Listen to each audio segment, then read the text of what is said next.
All right, everyone, this will be interesting to see how I balance looking for new questions from you all in the chat and keeping my notes at the forefront so we steer with this great panel.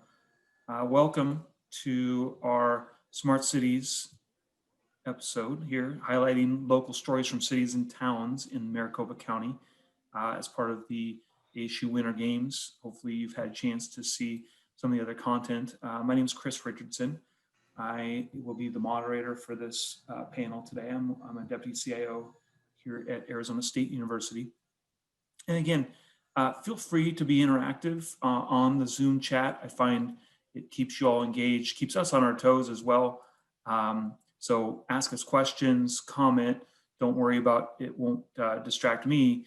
And I just think it's fun to kind of hear what's on your mind and what resonates and what doesn't. So with that, like I said, we have a great panel, and we've got Travis Cutright, CIO from the city of Mesa. We have Bianca Lochner, the assistant CIO, city of Phoenix. We have Eugene Mejia, deputy CTO at the town of Gilbert, and Jeanine Jerkovic, city of Surprise economic development director. So you can see we represent a kind of a wide array of the cities and towns here in Maricopa County, different levels, different roles even. So should be an entertaining discussion. And then for you all that are on the panel, if there's anything else you want to add to that introduction when you answer your first question, feel free to put that out there. But we might as well just get started. So for this group, not sure. I always find that smart cities means something different to everyone. And so you're not going to find my exact definition here. But I do think it's important as we kick this off that we hear from our guests what smart cities means to them, and maybe how COVID has changed your city and helped accelerate what you consider a smart city type outcome. I think this is really important. I know for ASU, it's changed our trajectory. It's had some, while there's been many unfortunate consequences, it actually had some really unique benefits. So maybe we can start with you, Jeanine. How has COVID changed your city, and how has it helped accelerate what you'd consider a smart city outcome? Sorry, I took a moment to unmute myself. Thank you, Chris, and thank you to the ASU team for inviting me to be a part of this really important conversation. I'm the economic development director for the city of Surprise. I'm not an information technology professional, but you know, at the beginning of COVID, we, like all cities, found ourselves with particular problems. So I was reaching out to a variety of our businesses. Our department effectively went from attracting businesses to becoming a call center, calling all of our businesses and really trying to figure out what's going on in our business community. So it was kind of a personal approach to doing it. But when we took that feedback back to our city team, we had an emergency management team set up at the start of this. Our finance department in particular said, you know, if you could help us with any feedback you get, we're right in the middle of the budget process. If you think back, most cities are on kind of a June-July budget cycle. So back in March, they're teeing up a huge budget presentation to council, and there's no way to predict what you know, the end of the year. So they asked us, you know, could you ask the companies, you know, how they're doing? Well, a lot of companies aren't going to give you that. And, you know, it happened that we were in the middle of, you know, really trying to figure out an attraction scheme pre-COVID. And we had engaged a data analytics group. And, you know, funny enough, this data analytics group said, you know, all of the same technology that helps us give you as a city information about which companies and which retailers would work really, really well for your city. We can actually, that same technology that tracks people, and I'm sorry to say with your cell phone, it can tell you exactly where this sleeps at night. It can tell you the home price of where it sleeps at night. It can tell you a lot about the individuals frequenting your businesses, and we can tell you year over year at this point what's going on at your retailers. So it can tell you, you know, is that Fry's grocery store, is that Starbucks, are they suffering or are they overperforming, or what's going on? So another thing I need to add is that the reason that our finance department was panicking is because of the way Arizona sales taxes are collected. So basically, you you have a transaction happen in your city, and that gets reported to the state, and then the state reports that revenue back to the city 2 or 3 months later. So so there's a lag, and in the middle of a pandemic, that's not a good thing. So we were able to, with the beauty of data analytics, really create a solution. So who would have known that an economic development department working with a data analytics firm would be able to help a finance department really do some great budget modeling for the city. And that's critical. I mean, as you all know, that's critical for a city. You're figuring out, can we pay for that new fire truck? Can we pay for that new road improvement? So these are pretty critical issues. And so that's one thing that, I can say that COVID really created this opportunity for us to really dig in. It's a great story. So go figure, you didn't know COVID was coming in your planning cycle, but great use of data. And to your point, you said earlier, you're not the IT expert. When you get them in a room, you can solve amazing things. Bianca, how about you in the city of Phoenix? What have you seen with COVID accelerate in a positive way? You're on mute. There you go. I'm back. Okay. Phoenix is the 5th largest city in the country with over 1.7 million residents. And we're a very fast-growing city. And given our size, we always had many challenges, and COVID just amplified some of these. But we're a very resident-centric city, and we always find ways to improve our ability to engage and serve our residents. So to protect both our residents and our employees, we needed to keep the in-person interactions to a minimum. And also we as we all observed, our customers and residents also shifted their activity online during the lockdown, right? So we understood that we need to ensure that we can be responsive to this increased demands for digitalization. So we also understood, like many of us, that we need to make changes to funding and procurement practices as a result of pandemic. So the city received COVID-19 CARES funds, but also we had a very short amount of time to use those funds to bring value to our communities. We knew we could no longer wait to 6 months or to a year to procure technology solution as in the past, right? So some of our RFPs last a year or longer, and then the implementation time, similarly takes a long time. So we, as a city, we decided to pilot an agile procurement approach, which was a first for the city. Very, very revolutionary, I think. And again, there was a lot of pressure because as a pilot, we want to make sure that we can show that we can be successful. So we were able to procure a new 311 CRM solution in 2 months. Again, this would have taken 6 months or longer. Period of time to acquire such a solution, and we're also able to expedite the implementation. So we're also able to use agile methodology for the implementation while engaging all our stakeholders. So again, we're able to accomplish all this in 6 months during a pandemic, something that would have taken years previously. So given the success of this procurement, we expect to continue using it for other technology procurement or adoptions. So we know that as a city, we can become more agile. Technology adoption is so critical, and modernizing the way we will procure those solutions will make a difference. So again, there's a positive outcome from this challenge, right? And then the new 301 CRM platform will provide multiple options for our residents to engage with the city, the same for our businesses. So they can submit requests and for information and service requests through various channels that were not available before. So one example is we will have a new 311 mobile app. I know Chris and we talked at length about, right, what that would look like. So we are able to prototype, develop, and now make this app as part of this new modern 311 platform. So again, improve the digital delivery, service delivery without the need for in-person interactions with our residents. So again, yes. Well, it's amazing. You can work Yeah. through a system in a time of crisis, accelerate and improve your processes, and get a better relationship to the City of Phoenix citizens. That's amazing. Exactly. Yeah.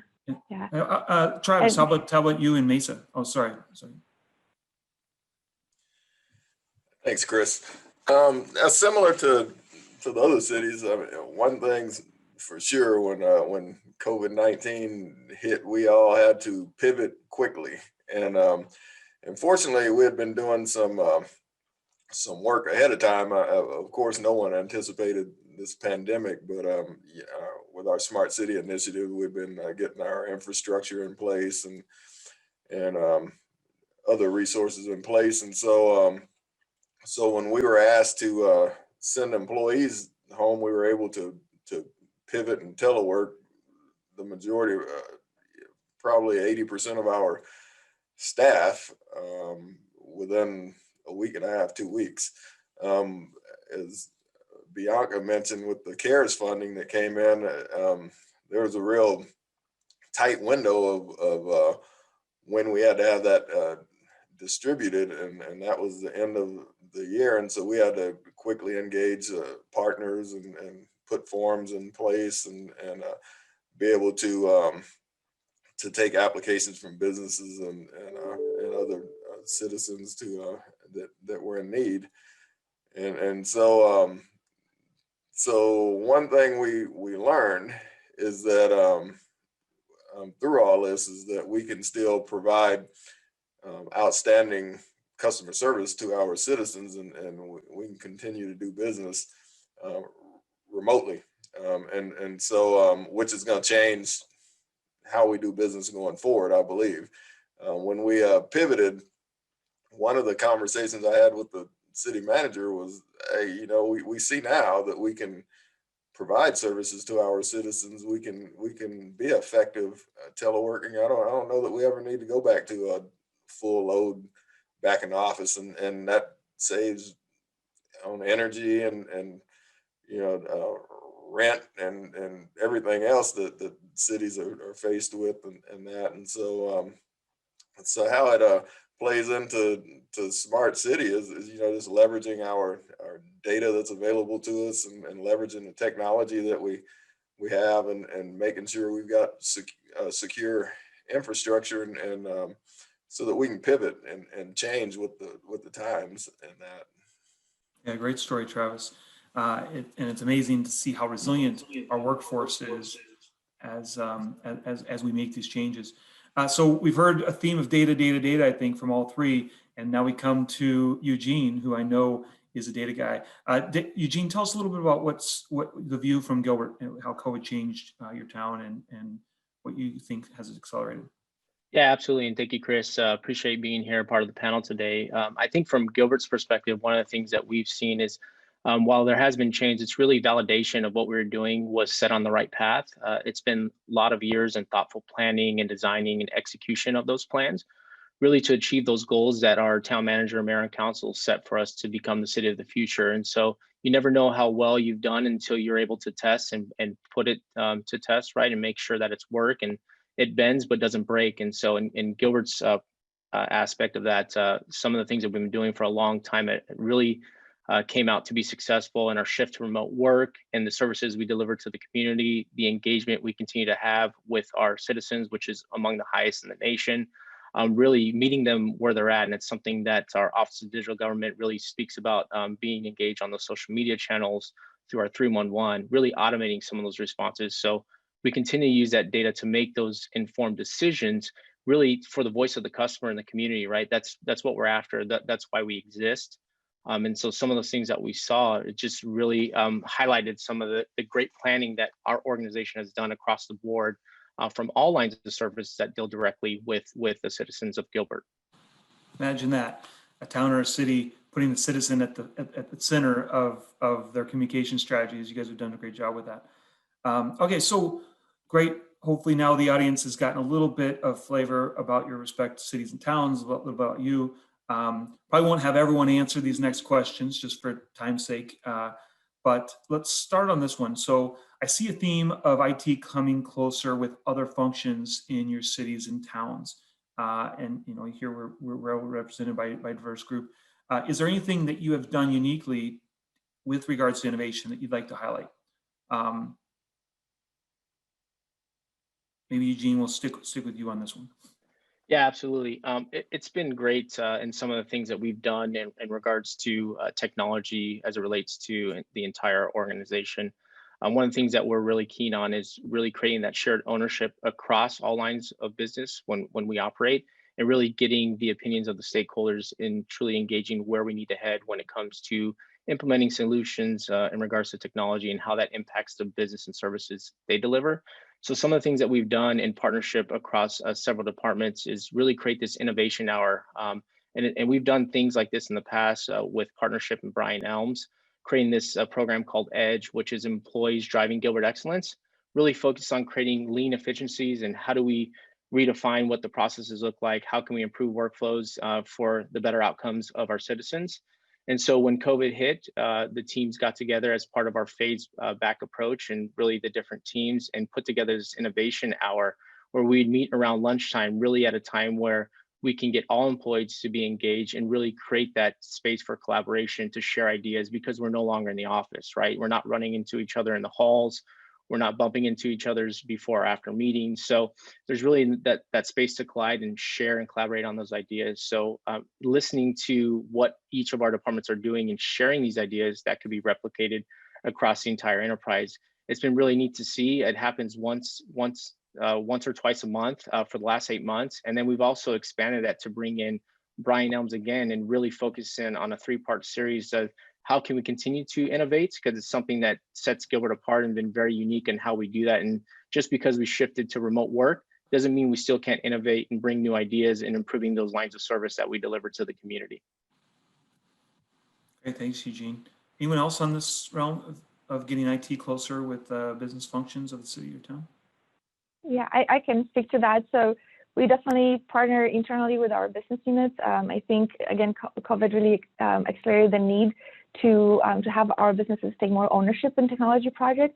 But I think also the smart city, right, being critical to the future of government, at the heart of smart cities is also those public-private university partnerships. And I can speak a little bit about that, how we partner with the ASU Center for Cloud Innovation and Amazon to develop our first chatbot or virtual assistant prototype.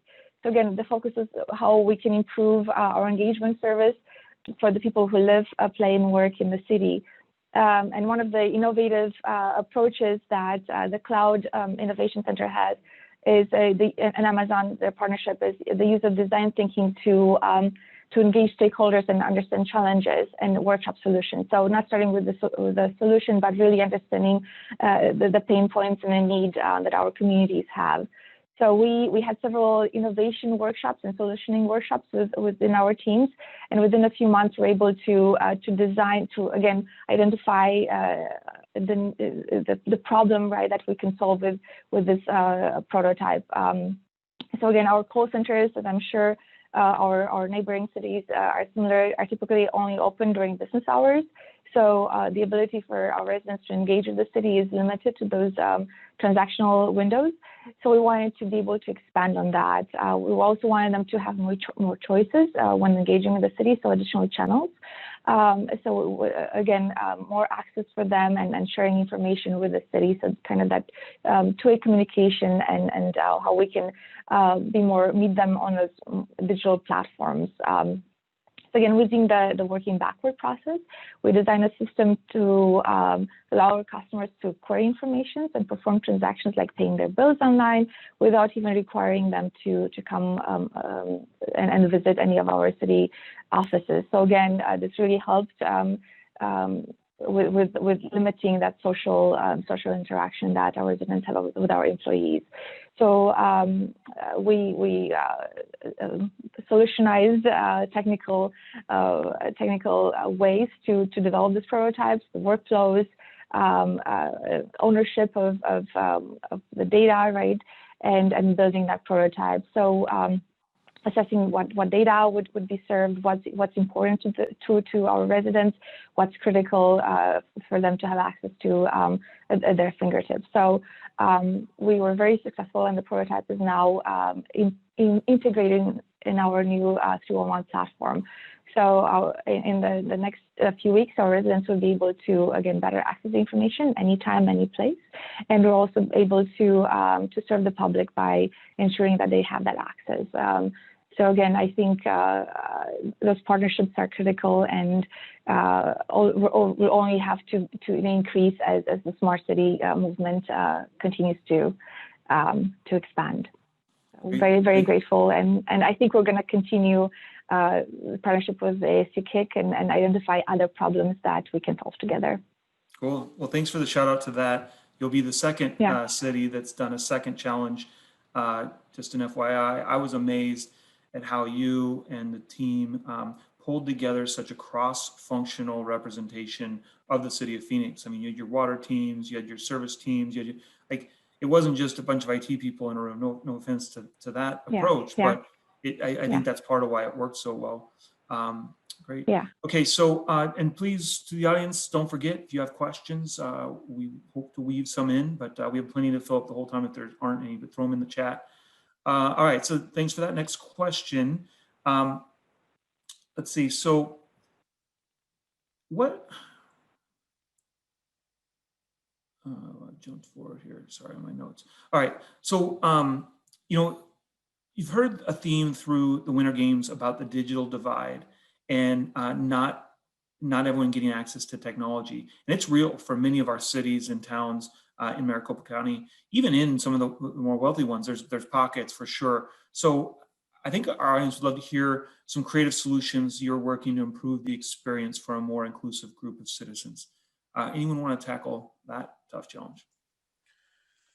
I can jump in, Chris. Yeah, as you mentioned, I mean, the digital divide is something that we're faced with across the country, really, here in Arizona and our respective cities, and so it's a priority for our mayor and council, and that, and so the first thing is understanding the reason that folks don't have connectivity, you know, and some might be affordability.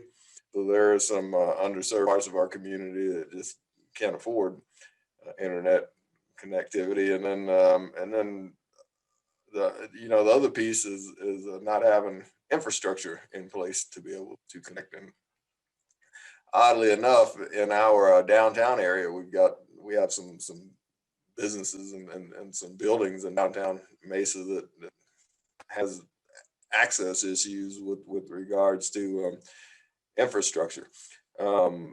So a couple of years ago, maybe closer to 3 years ago, we wanted to put in place this proof of concept in downtown Mesa, one, to try to attract businesses into downtown Mesa.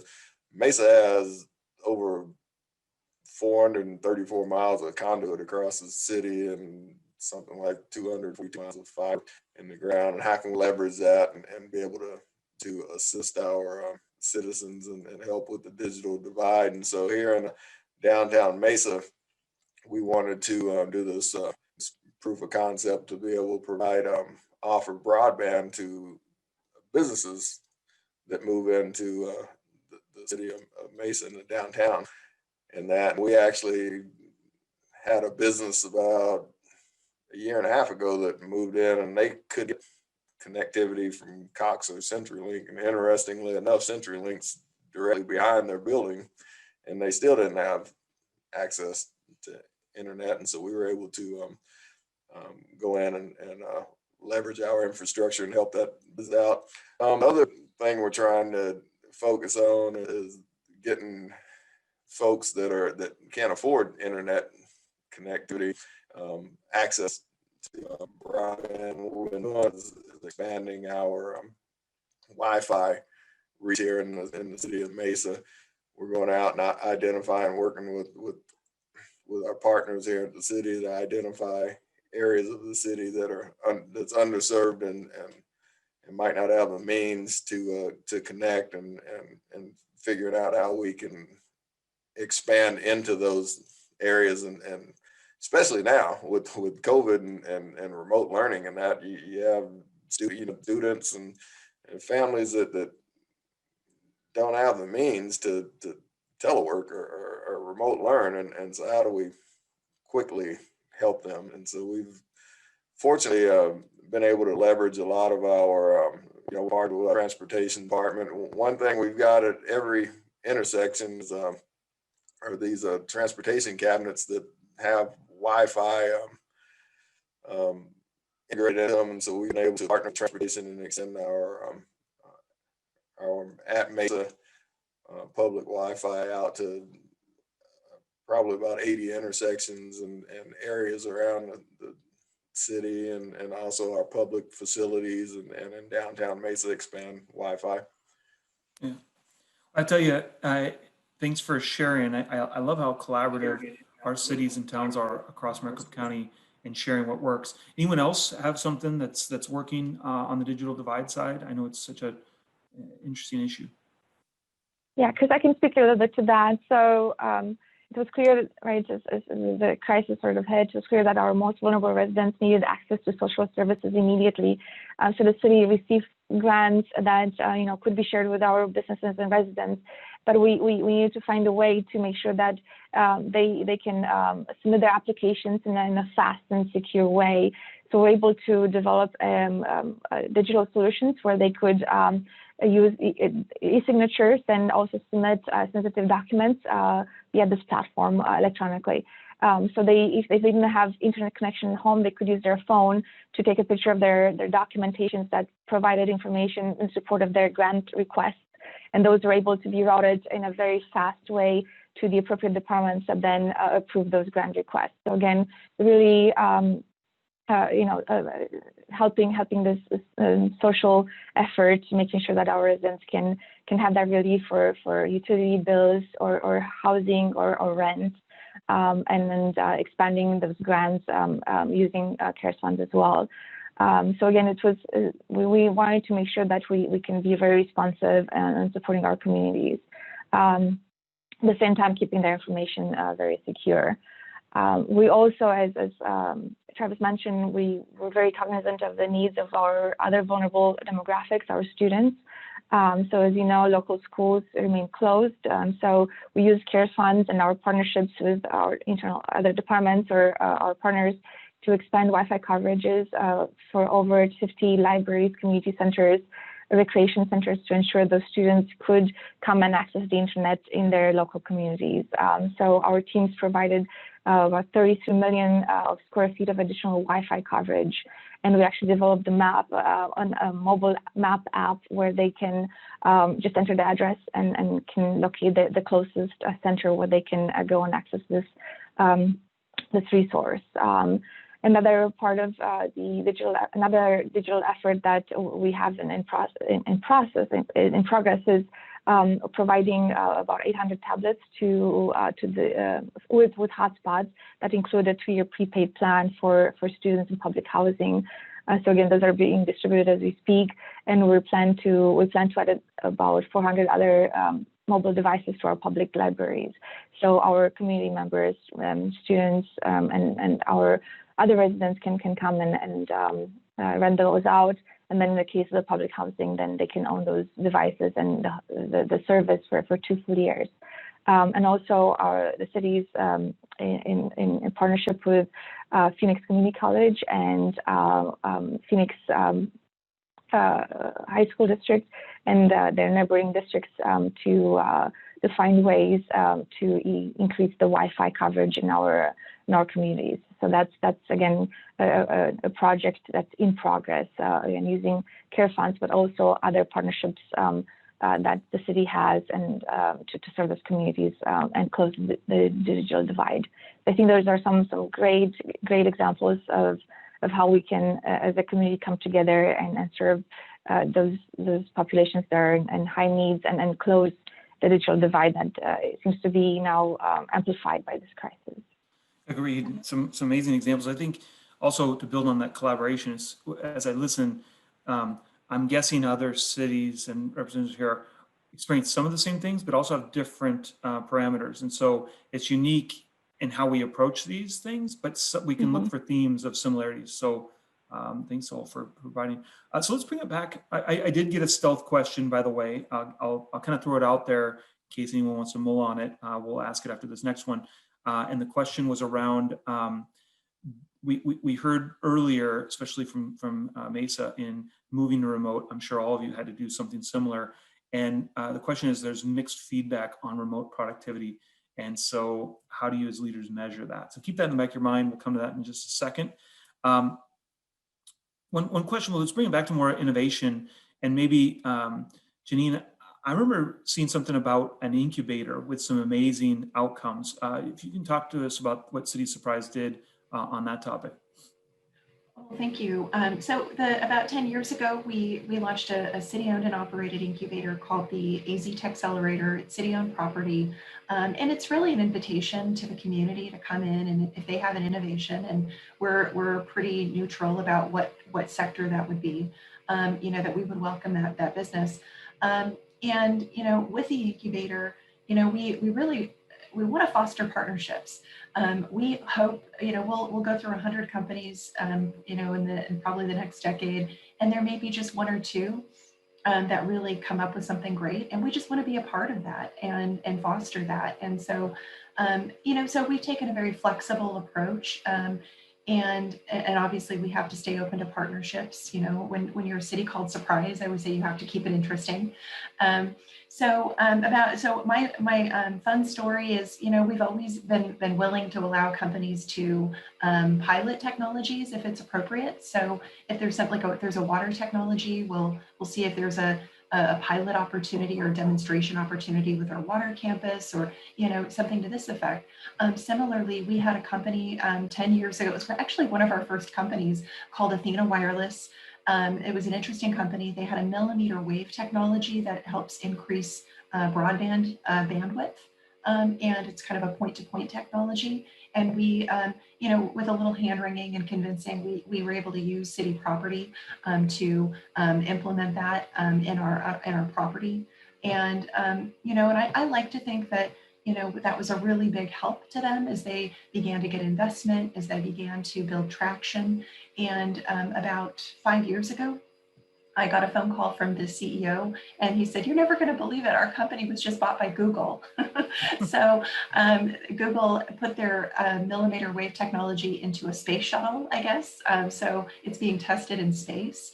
And so it was a real home run for us. So it's those kinds of things, that's a story we'll always have. And it's really helped bring others out of the woodworks that they hope they can be the next company that gets purchased by Google. But, it's those sorts of partnerships that it really doesn't cost us anything, but it can really make a big difference to that startup company, or that guy with a dream who wants to make it big or make his dream come true. So that's probably my favorite technology story with respect to our incubator. So thanks for the opportunity to tell that. Yeah, what a story. Eating your own dog food, getting an exit out of your incubator, all from the City Surprise. Bianca talked earlier about a very creative approach in an RFP under duress. Eugene, I think you talked about, you did a creative infrastructure RFP. Do you want to share that? I think it's also pretty innovative what you were doing. Yeah, absolutely. And so that RFP is centered around fiber, which kind of ties back into the digital divide conversation. So one of the things that we've been focused on over last decade, is updating our fiber optic master plan and strategy, and how that kind of ties into where Gilbert's headed, and where we're looking for the future. So what spun out of that is really, how do we engage in a fiber RFP proposal to set out there to figure out, what does that look like for the citizens, with access and connectivity to the internet. And so the goal and hope there was to put something out on the street so we can get some engagement and figure out what the next steps are in that area, and really see if there was a third-party partnership, kind of from a neutral perspective, to offer these types of services and really expand and extend upon what we're already doing from town-owned fiber, and seeing how we can make sure that that gets distributed to all of the citizens that we serve. It's something that our town managers really put on the forefront, that really thinks that connectivity is kind of the gateway to success in the future. And we've all seen it and experience it, especially during COVID, whether it's remote learning, whether it's working from home, starting up a new business, right? That is the key differentiator anymore. And having access to not only that type of connectivity, but that high-speed connectivity is very important to economic development growth, bringing new people in their community to live, work, and play. And so that's something that is really at the forefront of what we do. To get fiber in front of every home is kind of the goal, and really unlock the full potential that technology has to offer. So that's kind of where we're at. We're still in the hopes. I know it's closed already, and we're looking at what that looks like for next steps. But yeah, happy to share more once we figure out what that looks like. But right now, we're still kind of in the process of that RFP. Love those ideas of looking out there in the past when you don't know the outcome. So thanks for sharing that. So let's come back to that question that came in. And when we're done with this, there's still time, which I'm guessing there will be. Maybe we'll talk about others stories that are out there in the future that we don't know the outcome for. So question about working remote and how you as leaders measure productivity. Also, in that same vein, are there any interesting stories or ideas, techniques on how you improve the employee engagement while there's working remotely during this challenging time? Anyone want to jump in there? I'd like to touch on the productivity piece of it, because there are a lot of questions going on, are going around, with regards to leadership, wondering how to measure productivity. And so my question is, how did you measure in labor and office? Because nothing's changed, right, except they're working somewhere else. And so the way I measure productivity is whether or not we're getting, my staff's serving our clients, and our customer satisfaction is very high, and that's how I measure productivity. Shouldn't be in the business of micromanaging staff. That's a good way to drive that into the toilet. But I always fall back on, how did we measure it before, and the indicator before was whether or not we were serving our customers, and whether or not the customer satisfaction was there. And that should be the same way you measure it now, in my opinion. Great answer. Others either how they're looking at productivity or approaching the new normal, or great examples of how to engage your teams? No, I think Travis said it.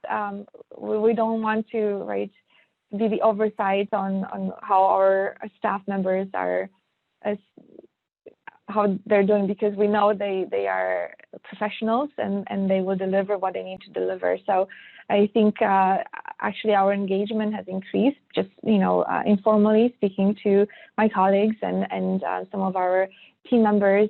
They are more present online. Seems like they're always on. We see a lot of engagement in our collaboration tools like Teams and WebEx sessions. Right, they're always.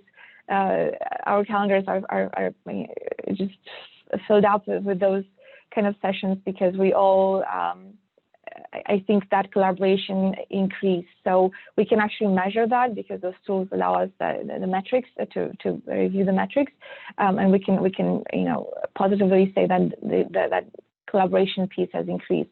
Again, it's a matter of making sure that we support our staff to maintain or reach an acceptable work-life balance, right? We know some of our colleagues and friends and workmates and team members have young children at home, or others that they have to care for, and that could be a disruption for them. So I think as a leader, just being mindful of that and finding ways to be supportive of them, and making sure that we cannot accept the same normal as before. We do have to adapt, and I think our working experience will continue to shift, and we all have to be more again flexible on how we can see the future of work in the workplace. Okay, thanks, Bianca. I'll add one just from Arizona State University's standpoint. We've done a few things in the University Technology Office. Lev Gonik is a very inclusive leader, and we've just done a lot more touch points. We've done some some bigger town halls. It's been great to see the participation in those. We also, to Bianca's point, we know that there's significant stress on those with kids when there's uncertainty about what school is, whether it's going to be in remote or in person. And so we've invested a lot of, and not to mention just the uncertainty of these times, we've invested time in getting expertise around well-being and just your social benefit and your sense of health. And then finally, I mean, this Winter Games is part of an innovation month or a quarter, to be honest.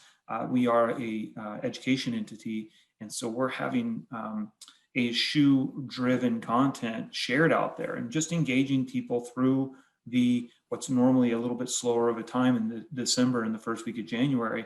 And we're engaging not only our own people, but the community out there. So hopefully that those are some good examples of that question. Thanks for asking. Hey Chris, real quick, Yeah. if I could add from Gilbert's thing, one of the things we continue to do is, we engage in like a water cooler chats so that people can feel free to, if you were walking in someone and bumping into them in the hall, right?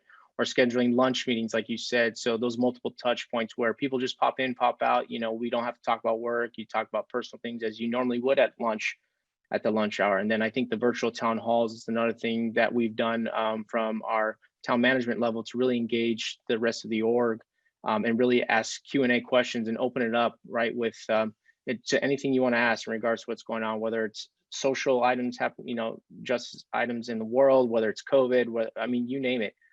So that's some of the things that we've been doing. It's the touch points that I think are key so that people feel that they're still engaged, because they can feel that sense that they're alone depending on what's going on in their personal lives if we're not keeping in touch with them on a daily basis. All right, we just had an interesting question about a very high profile bombing in Nashville that impacted some credit card services. And so the question is really around redundancy and resiliency in the services as we're moving towards more contemporary, say, cloud tools or whatever it may be. How are you all thinking about resiliency and redundancy in your solutions? We in Mesa, we make sure we design in redundancy and diversity in the routes and that. And so we've got on-prem data center and off-prem data center, if you will, and we've got multiple points of presence on all our fiber routes, and so we definitely put a lot of thought into both redundant paths and diverse paths. So trying to prep for something catastrophic now, you're not going to ever be able to prep for every scenario, but we definitely put thought into it. Yeah, I think in addition to what Travis is saying is really having that partnership and collaboration even with the other communities around you, right? To share resources, share sites, share buildings. I know we have a great partnership with the city of Mesa. So if our 911's affected, we can reroute calls to their dispatch center. So that it kind of expands onto not only have redundancy in regards to technology, but really those partnerships that we have with each other around the valley. As we wrap up, I just want to thank this group of panelists. I do want to end on a kind of, again, forward-looking note. I think it was at the gala or the Connective, State of the Connective yesterday, where there was reference to a data exchange. Bianca, I know you've been a little bit involved. Do you want to tell our audience what is the data exchange, what it might lead to, and why you're excited about that? Yeah, thank you, Chris. No, definitely, we know data is again another critical element of a smart city, right? And again, we cannot do it alone, and those partnerships are so important. And through the Connective, this new initiative is just sort of taking live, where we are again looking at governance and looking at what could be shared and how that sharing will take place. Again, we have to ensure the security and all those considerations, right? So as a collective, we can really get it right. So we have the opportunity to build it from the ground up, build a framework, and be very, very open and sharing with each other. So I think we've seen some examples in the past, but I think this is only going to be, this is kind of the new way to do that sharing. So for example, we partner with the Maricopa County for our GIS data. So we share back and forth, again, sharing that resources. But I think this data sharing piece is going to be even bigger than that, because we can engage more of our communities and our resources. So stay tuned, a lot more to come. I think it's such an exciting opportunity. I think it's Dom that often says collaboration is our competitive advantage. And if we can come together with this massive amount of data that we have across these 22 cities and towns, plus with the different groups that are part of that, we have amazing potential to unleash. So, okay, well, once again, that concludes our Smart Cities track here, highlighting local stories from cities and towns in Maricopa County. Thanks, Travis, Bianca, Eugene, and Jeanine for all your preparation, and thanks for all that attended. Appreciate it. Thank you. Thank you. Thank you, Chris. Thanks, Chris. Thank you. Happy New Year.